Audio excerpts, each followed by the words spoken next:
आप सभी पत्रकार साथियों को मेरा नमस्कार। आज 24 अक्टूबर रोड कांग्रेस मुख्यालय में हम एक गंभीर मुद्दे को लेकर आपके सामने आए हैं। मुद्दा है उत्तराखंड की बेटी अंकिता भंडारी को मिलने वाली न्याय की लड़ाई को लेकर। 19 वर्ष की मात्र हमारी बेटी अंकिता भंडारी पौड़ी गढ़वाल के यमकेश्वर स्थित भाजपा नेता के वनंतरा रिजॉर्ट में नौकरी करती है। ये नौकरी सिर्फ 28 अगस्त 2022 को लगी। महीना भर भी नहीं हुआ इस बेटी को भाजपा के नेता जिनका नाम विनोद आर्या है उनके रिजॉर्ट में 28 अगस्त के बाद सीधा 18 सितंबर महीने के भीतर अंकिता भंडारी पर कथित रूप से वीआईपी मेहमानों को अनैतिक सेवाएं देने का दबाव डाला जाता है, जो सबके सामने आ चुकी है सच्चाई। उसी दिन 18 तारीख को अंकिता इस वीआईपी को सर्विस देने से, आप समझ रहे हैं मैं शब्द का इस्तेमाल जो कर रही हूं उसका क्या मतलब है, उसे देने से साफ इनकार करती है बहुत बहादुरी के साथ कि वो कोई समझौता नहीं करेगी। उसकी हत्या कर दी जाती है। ये 18 तारीख को उसकी हत्या होती है और उसका शव चीला नहर में फेंक दिया जाता है। 19 से 22 सितंबर आप आ जाइए, 18 को हत्या होती है। 18, 19, 20, 21, 22 5 दिन तक एफआईआर नहीं होती। ध्यान रखिएगा, एफआईआर नहीं हो रही। मां बाप अपनी बेटी को खोज रहे हैं, कहते हैं लापता का मामला दर्ज कर लेते हैं। लापता होने का मामला, गुमशुदगी की रिपोर्ट और कोई गंभीरता नहीं कि बेटी 5 दिन से लापता है और रिजॉर्ट में थी। रिजॉर्ट के लोगों से पूछिए, कुछ नहीं, चली गई, लापता है, कोई पूछताछ नहीं, कोई कुछ नहीं। परिवार लगातार इसका दबाव बनाता है। तो 23 तारीख को अब सुनिए जरा, अब क्या हुआ? 19 से 22 तक लापता, कोई कार्रवाई नहीं, कोई खोजबीन नहीं, बस एक मामूली रिपोर्ट। 23 सितंबर को क्या होता है? स्थानीय भाजपा विधायक रेणु बिष्ट जो सबके सामने आकर कहती हैं कि पुष्कर धामी जी उत्तराखंड के मुख्यमंत्री के आदेश पर उत्तर प्रदेश के मुख्यमंत्री योगी आदित्यनाथ जी के से सबक लेते हुए उसने इस रिजॉर्ट पर बुलडोजर चला दिया है और 23 सितंबर को बुलडोजर भी चल गया। बुलडोजर चलाने का एक ही मकसद था, अंकिता भंडारी वहां रहती थी, सब चीजों के सबूत उस रिजॉर्ट और अंकिता जहां रहती थी मौजूद थे और इन्हें पता था मामला गंभीर होने वाला है और इन्होंने उस पर बुलडोजर चलाकर, उस विधायक ने पुष्कर धामी जी के आदेश पर बुलडोजर चलाकर उन सभी सबूतों को नष्ट करने का काम किया है। अब आ जाइए 24 सितंबर, बुलडोजर 23 को चल गया है, एफआईआर मामूली दर्ज की जाती है गुमशुदगी की, लेकिन 24 सितंबर को अंकिता का अब शव मिलता है, चीला नहर ऋषिकेश से बरामद किया जाता है और जैसे ये शव बरामद होता है हाहाकार मच जाता है। अंकिता भंडारी के माता पिता उसका अंतिम संस्कार करने से इनकार कर देते हैं और जब सर से पानी गुजरा तो मजबूर होकर भाजपा नेता के बेटे विनोद आर्या के बेटे पुलकित आर्या की गिरफ्तारी होती है, सौरभ भास्कर की गिरफ्तारी होती है एंड अंकित गुप्ता की गिरफ्तारी होती है। इस गिरफ्तारी के बाद, ये गिरफ्तारी कब होती है? 24 को। बुलडोजर कब चल गया? 23 को। शव कब मिला? 24 को। अब उसके बाद देखिए 25, 24 के बाद 25 से 30 तक लोग सड़कों पर आए क्योंकि शव मिल चुका है। मामूली एफआईआर में देरी, लापता का मामला और बुलडोजर चला के सारे सबूतों को नष्ट करने के बाद जब जन आक्रोश सड़कों पर पूरा आंदोलन होता है तब सरकार को झुकना पड़ता है और तब मामला, मामूली एफआईआर नहीं, पुलिस का इसमें एक्सपर्टी नहीं थी कि वो इतने गंभीर मामले की जांच कर पाए, तो मुख्यमंत्री पर दबाव बनता है और मुख्यमंत्री उस दबाव में आने के बाद फास्ट ट्रैक कोर्ट का भरोसा देते हैं। क्या है? फास्ट ट्रैक कोर्ट, एसआईटी का गठन दबाव में। लेकिन हुआ क्या? 3 साल में वो वीआईपी कौन था नहीं सामने आता नाम। एसआईटी के मामले में जिनको गिरफ्तार किया गया उनका वीडियो मैं अभी आपके पास दिखा देती हूं। अक्टूबर 22 आ गया है, अभी अक्टूबर में एसआईटी को जांच सौंपी जाती है, तीनों आरोपी को गिरफ्तार कर लिया गया। वीआईपी एंगल को लेकर भी भारी विवाद हुआ, लेकिन चुप्पी अब तक बनी हुई है कि वीआईपी कौन वीआईपी था जिसपे बेटी को खास सर्विस देने का दबाव बनाया कर उसके इनकार के बाद उसकी इस तरह से हत्या की जाती है। ये जो अब गिरफ्तार किए गए उनका वीडियो मैं आपके सामने, जिसपे कह रही थी एसआईटी की जांच के बाद 3 साल के बाद 3 आरोपियों को दोषी करार देकर उम्र कैद उन दोषियों को दिखाना चाहती हूँ। वो वीडियो आपके सामने है। ये है कोर्ट में सजा मिलने के बाद जब तीनों आरोपियों को जेल से ले जाया जा रहा था, तभी सौरभ भास्कर, जिसे अंकिता की हत्या में उम्र कैद की सजा मिली है, कैमरे के सामने मुस्कुराता और पोज देता दिखा। उसकी ये बेशर्मी देखकर लोग गुस्से और हैरानी में हैं। सोशल मीडिया पर अब ये वीडियो काफी तेजी से वायरल हो रहा है, जिसमें लोग पूछ रहे हैं क्या इंसान की जान लेने की सजा इतनी हल्की लगती है कि एक हत्यारा हंस सके। आप देख रहे हैं दोषी करार दिए गए हैं, सजा हुई है, लेकिन मुस्कुराहट, हाथ हिलाते हुए, ऐसे जैसे माफी चाहूंगे, ऐसे लग रहा है जैसे आजादी के आंदोलन में कोई शहीद होने जा रहा है या शहादत देने जा रहा है, बेशर्मी के साथ। और ये वही उत्तराखंड है जिसे देवभूमि और वीरों की भूमि कहा जाता है। और आज 3 साल के बाद पुष्कर धामी, आप सीबीआई जांच के लिए माने नहीं हैं, आपको घुटनों पर जन आंदोलन उत्तराखंड के लोग लाए हैं। कौन लोग आपको घुटनों पर लाए हैं? ये वो लोग हैं जो इस बेटी को, उत्तराखंड की बेटी को, और देश भर से आवाजें उठी। अब एक और वीडियो दिखाऊंगी जिसमें एक सेना का जवान सरहद पर है, बर्फीली चोटियों के बीच से उत्तराखंड का वो जवान अपील कर रहा है।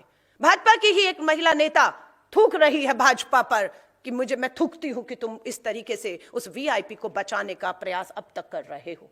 हमारी महिला कांग्रेस ने 3 साल पहले जब यह मामला एसआईटी को सौंपने की मांग हुई थी, हमारी महिला कांग्रेस 3 साल पहले भी सड़कों पर थी, अपने सर के बाल महिला कांग्रेस ने मुंडवा दिए थे। एक महिला के लिए यह सब करना आसान नहीं होता। 3 साल तक हमारी महिला कांग्रेस अंकिता भंडारी के परिवार के निरंतर इसलिए सिर्फ संपर्क में रही कि इस न्याय की लड़ाई में एक भरोसा, एक विश्वास कि हम आपके साथ खड़े हैं। आपको कानूनी तौर पर मदद चाहिए, आपको इस मामले को लड़ने के लिए आर्थिक तौर से मदद चाहिए, आपको एक राजनीतिक, क्योंकि संसद में आवाज उठेगी, विधानसभाओं में उठेगी, हमारे विधायक, हमारे सांसद उठाएंगे, उस तौर पे भी हम इस परिवार के लगातार संपर्क में रहे कि आपको विश्वास दिलाते हैं अंकिता भंडारी के मामले में वो वीआईपी कौन था और उसे बचाने का प्रयास 3 साल से कौन कर रहा है, वो भी बराबर के दोषियों ने आगे लाकर, सामने लाकर सख्त से सख्त सजाएं देने की हम लड़ाई को लड़ते रहेंगे। मैं वीडियो आपको दिखाना चाहती हूँ। इतना करने में थोड़ा सी भी संकोच नहीं होता कि अगर हम जीतने वाले होते तो ये लड़ाई यहाँ तक चलती। और जो ये वीआईपी हैं अजय कुमार और दुष्यंत कुमार, इनकी भी कॉल डिटेल निकाली जाए और इनकी लोकेशन निकाली जाए।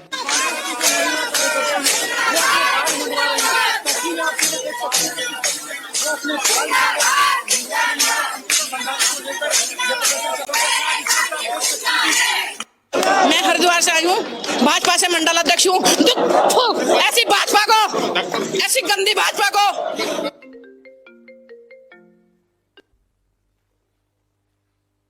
जिसने आज हमें रुला दिया, हमारी पहाड़ की बेटी, 19 साल की बेटी के साथ ऐसा बलात्कार किया। और फिर अरे जब एक रात में नोटबंदी हो सकती है, एक रात में लॉकडाउन लग सकता है, तो यहाँ तो 3 साल हो गए हैं।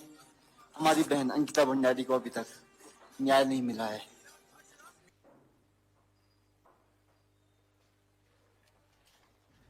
आप देख रहे हैं एक सेना का जवान कह रहा है कि एक दिन में नोटबंदी का ऐलान हो सकता है, तालेबंदी का ऐलान हो सकता है, लेकिन 3 साल बाद भी बेटी को न्याय नहीं। तो ये सवाल जब कहते हैं कि एक दिन में नोटबंदी हो सकती है, तालेबंदी, तो ये सवाल किसी और से नहीं, एक सरहद पे खड़ा जवान सीधा प्रधानमंत्री नरेंद्र मोदी जी आपसे कर रहा है कि अगर आप ये कर सकते हैं तो बेटी को 3 साल में न्याय क्यों नहीं दिला सकते।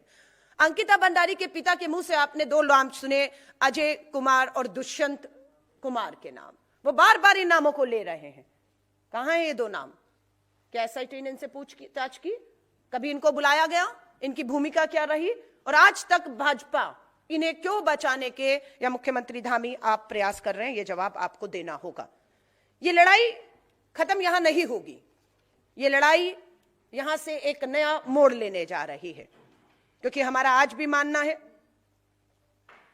कि राजनीतिक प्रभाव के कारण, राजनीतिक दबाव के कारण एफआईआर दर्ज नहीं की गई 5 दिन तक, और एक राजनीतिक परिवार से जुड़े हुआ यह मामला था, इसलिए उन्हें बचाने की कोशिश की जाती रही।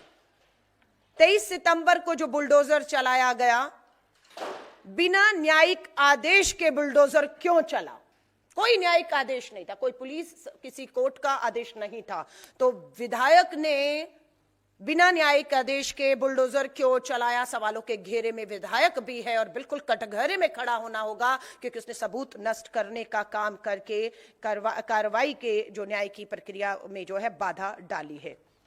इसमें हम लोग बिल्कुल, आरोप है कि वीआईपी शामिल है, अनैतिक सेवाएं देने का दबाव था। एसआईटी सरकार द्वारा वीआईपी की पहचान सार्वजनिक क्यों नहीं की गई? एसआईटी बताए कि क्या उसकी पूरी जांच में, पूछताछ में किसी वीआईपी का नाम आया या नहीं आया? आया तो कौन था? नहीं आया तो भी बोलिए। यदि वीआईपी मौजूद नहीं थे तो खंडन क्यों नहीं हुआ अभी तक? नहीं, कोई वीआईपी नहीं था, और अगर था तो नाम सार्वजनिक करने से क्यों उसे रोका जा रहा है? क्यों लोगों को नहीं बताया जा रहा है? नैतिक जिम्मेदारी बनाम औपचारिक कार्रवाई, यह नैतिक जिम्मेदारी थी, पर इन्होंने औपचारिक कार्रवाइयां की हैं, सिर्फ पल्ला झाड़ने के लिए, बचने के लिए। दबाव के बाद विनोद आर्य को पार्टी से निष्कासित, सिर्फ पार्टी से निकाल दिया है हमने, लेकिन विनोद आर्य का रिजॉर्ट था, उसका बेटा शामिल था, बुलडोजर चला, सबूत नष्ट हुए, और ये सिर्फ पार्टी से आपने निकाला, लेकिन कानूनी इसके ऊपर कोई भी कार्रवाई क्यों नहीं की गई? किसी तरह की कोई सार्वजनिक माफी, मुख्यमंत्री, प्रधानमंत्री जी, आपके विधायक, आपकी सरकार, आपके नेता इस बेटी के उसमें शामिल थे, आपने क्या किया? क्या केवल पूछना चाहते हैं, क्या केवल निष्कासन पर्याप्त है कि किसी को पार्टी से हमने निकाल दिया? क्या यह पर्याप्त है? यह सवाल आज हम पूछना चाहते हैं। क्या सत्ता में रहते हुए नैतिक जवाबदेही और नैतिक जिम्मेदारी कुछ नहीं है कि सारा कानून करेगा, लेकिन आप सत्ता में बैठे हैं और आप न्याय प्रक्रिया को प्रभावित करते हैं, आपकी नैतिक जिम्मेदारी नहीं है? ये भाजपा की तरफ से कुछ और नहीं, मात्र डैमेज कंट्रोल था, ना कि अकाउंटेबिलिटी और एक्सेप्टेबिलिटी, 2 शब्द आते हैं। ये सिर्फ इनका डैमेज कंट्रोल की अब नुकसान हो रहा है पार्टी की छवि का, लोग सड़कों पर है, इसको कैसे हम लोग बचाया जाए? महिला सुरक्षा, नारे बनाम वास्तविकता क्या है? बेटी बचाओ जैसे अभियानों के समांतर, पैरेलल ये सब होता है। नारा लगता है बेटी बचाओ, और निरंतर आप देखोगे बेटियों के दोषियों को बचाने का काम होता है। तो ये है नारे बनाम वास्तविकता। एक कामकाजी युक्ति सत्ता संरक्षित रिजॉर्ट में असुरक्षित है। सवाल उठता है, क्या महिला सुरक्षा योजनाएं सत्ता समर्थित संस्थानों पर लागू नहीं होती हैं? हम पूछना चाहते हैं, क्या गरीब, अंकिता भंडारी के माँ बाप गरीब हैं, वो बच्ची नौकरी कर रही थी, घर का पालन पोषण कर रही थी। सवाल फिर उठता है, क्या गरीब परिवार की बेटी का जीवन कम मूल्यवान है? उसकी कोई कीमत नहीं। वो एक गरीब की बेटी थी, अपने परिवार के पालन के लिए नौकरी कर रही थी, और उसके साथ ये सब महीने भर के नौकरी के समय ये हो जाता है। न्याय मिला, कहने को कहते हैं न्याय मिला, 3 लोग उम्र कैद हुई, लेकिन उन उम्र कैद वालों की शक्लें, चेहरे मालूम है, आ जाएंगे बाहर। उन्नाव केस में कुलदीप सिंह सेंगर, उम्र कैद की सजा, झटके में सजा माफ, जेल से रिहा, लड़ना पड़ा फिर सुप्रीम कोर्ट को जाकर बेटी को, और सुप्रीम कोर्ट से उसे न्याय मिला कि कुलदीप सिंह सेंगर रिहा नहीं होगा। क्या गारंटी है ये रिहा नहीं होंगे, जिंदगी भर इनकी जेल में सड़ने को देंगे? नहीं, सुविधाएं देंगे, सड़ेंगे नहीं, ये सुविधाएं मिलेंगी, इसको पता है। इसीलिए ये जो तीनों दोषी अपराधी जेल भेजे जा रहे थे, उनके चेहरों पर मुस्कुराहट थी। न्याय मिला पर पूरा नहीं मिला। तीनों आरोपियों को सजा, लेकिन वीआईपी एंगल अभी अधूरा है। वो वीआईपी बाहर रहकर इन तीनों को बचाने का काम करेगा, खुद तो बचेगा, इनको भी बचाएगा, इसीलिए वो इतने आत्मविश्वास के साथ अंदर गए हैं। सबूत नष्ट करने वालों पर कार्रवाई होगी या नहीं होगी? जिन्होंने पूरी तरह से सबूत नष्ट किए वो आजाद फ्री कैसे घूम रहे हैं? क्यों उन्हें कटघरे में ना खड़ा किया जाए? राजनीतिक संरक्षकों पर कौन बचा रहा है इस सब व्यवस्था में? इन सबको, वो भी बराबर का दोषी है, वो भी सामने आना उनका जरूरी है। अंकिता भंडारी का मामला एक हत्या नहीं है। अंकिता भंडारी का मामला मात्र एक हत्या नहीं है, बल्कि सत्ता, संरक्षण और चुप्पी की राजनीति का एक, मैं कहूं, घिनौना चेहरा है। न्याय बेटियों को मिल रहा है, लेकिन सरकारों से नहीं, न्याय जन दबाव से मिल रहा है। जब तक आप सड़कों पर नहीं आएंगे, आप आवाज नहीं उठाएंगे, दबाव नहीं बनाएंगे, यहां न्याय मिलना मुश्किल है। सत्ता स्वयं जवाबदेही नहीं बन रही है कि सत्ता आगे आकर कार्रवाइयां करे, ऐसा नहीं हो रहा है। राजनीतिक परिवार कानून से ऊपर दिख रहे हैं। महिला सुरक्षा बिना सत्ता, निष्पक्षता के संभव नहीं है। सत्ता का पूरा इसमें जब तक हस्तक्षेप रहेगा, महिलाओं को न्याय नहीं मिलेगा। न्याय तभी पूरा होता है जब अपराध, संरक्षण, चुप्पी तीनों पर कार्रवाई हो। और यहां पर अपराधी बचा हुआ है, वीआईपी, संरक्षण देने वाले बचे हुए हैं, और मुख्यमंत्री धामी जो चुप्पी बनाए हुए हैं वो भी बचे हुए हैं। हमारी मांगे हैं वीआईपी एंगल की पूर्ण और स्वतंत्र जांच हो। सबूत नष्ट करने के आदेश देने वालों पर भी कार्रवाई हो। सबूत नष्ट करने वाली विधायक पर भी कार्रवाई हो।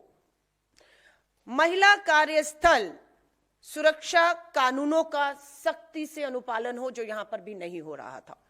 राजनीतिक संरक्षण देने वालों की जवाबदेही भी तय हो, चाहे वो एक राज्य से दिल्ली की सत्ता में बैठे, इनकी जवाबदेही तय होनी चाहिए। भविष्य में ऐसे मामलों के लिए स्वतंत्र जांच तंत्र अनिवार्य कर दीजिए, जो हमने भी मांग की कि एक सिटिंग जज के अधीन सीबीआई की ये जांच की जाए। पर 3 साल लगे, आंदोलन करना पड़ा, बहुत लोगों को अपनी जो है अपना त्याग देना पड़ा हर चीज का, तब जाकर ये जांच होती है। लेकिन 3 साल मुझे लगता है अपराधियों को बचाने के में डर है कि ये सत्ता, ये सरकार कामयाब हो गई, क्योंकि 3 साल सब नष्ट कर दिया है, सब कुछ खत्म कर दिया है। अब मैं आपसे फिर कहती हूं, 3 साल मामला एसआईटी में चलता है, अब सीबीआई की जांच पुष्कर धामी जी कितने साल चलेगी, ये पूछना चाहते हैं। सीबीआई की जांच क्या फास्ट ट्रैक में करके 6 महीने के भीतर 2026 में ही वो वीआईपी कौन था, बुलडोजर चलवाने वाले, चलाने वाले कौन थे, सबूत नष्ट करने वाले कौन थे, क्या सीबीआई निष्पक्षता के साथ बिना दबाव के 6 महीने के भीतर इसे अंजाम तक पहुंचा सकती है? अगर पहुंचा सकती है तब हम कहेंगे ये न्याय हुआ है। और अगर इस मामले को 2, 3, 4, 5, 6 साल तक और चलाकर हर चीज को नष्ट कर दिया जाएगा, तो ये मुझे लगता है ये न्याय नहीं, ये घोर अन्याय होगा, और इस लड़ाई को हम छोड़ने वाले नहीं हैं। लास्ट में यही कहूंगी, अंकिता भंडारी का मामला यह याद दिलाता है कि यदि सत्ता जवाबदेही नहीं रहेगी तो न्याय केवल संघर्ष से ही मिलेगा। यह श्वेत पत्र न्याय की पूर्णता, महिला सुरक्षा और लोकतांत्रिक जवाबदेही की मांग करता है। न्याय केवल अदालत से नहीं, सत्ता की जवाबदेही से पूरा होता है। यह आज हम जारी करते हैं, और मैं बिल्कुल इस पूरे मामले पर सीबीआई की जांच कब, कहां, कितनी आगे बढ़ती है, हमारी पल पल नजर इस पे रहेगी। और लगेगा कि अभी भी सीबीआई की जांच शुरू हुए समय हो गया है, लेकिन उस वीआईपी को बुलाया नहीं, पूछताछ नहीं, और 6 महीने तक भी हमें लगेगा, 8 महीने तक, तो फिर आप कुछ उम्मीद मत करिएगा। और हम भाजपा से कहते हैं, नैतिकता दिखाइए। जिन नेताओं के नाम अंकिता भंडारी के पिता ले रहे हैं, जिसे वीआईपी माना जा रहा है, उसे आपको उत्तराखंड की धरती से दूर रखना होगा। लेकिन आज भी वो उत्तराखंड का प्रभारी है, आज भी वो सक्रिय रूप से वहां पर उसका आवाजाही है, वो हर चीजों को प्रभावित करने की क्षमता रखता है। भाजपा से मांग करते हैं, अगर थोड़ी सी भी अब शर्म और नैतिकता बची है तो इन सभी अपराधियों को उत्तराखंड की धरती और इस पूरी न्याय प्रक्रिया जांच से जो है दूर रखा जाए, ताकि निष्पक्षता के साथ जल्द से जल्द कार्रवाई करके अंकिता भंडारी के माता और पिता को, जो इसमें आवाज उठा रहे थे, उन्हें हम न्याय दिला सकें।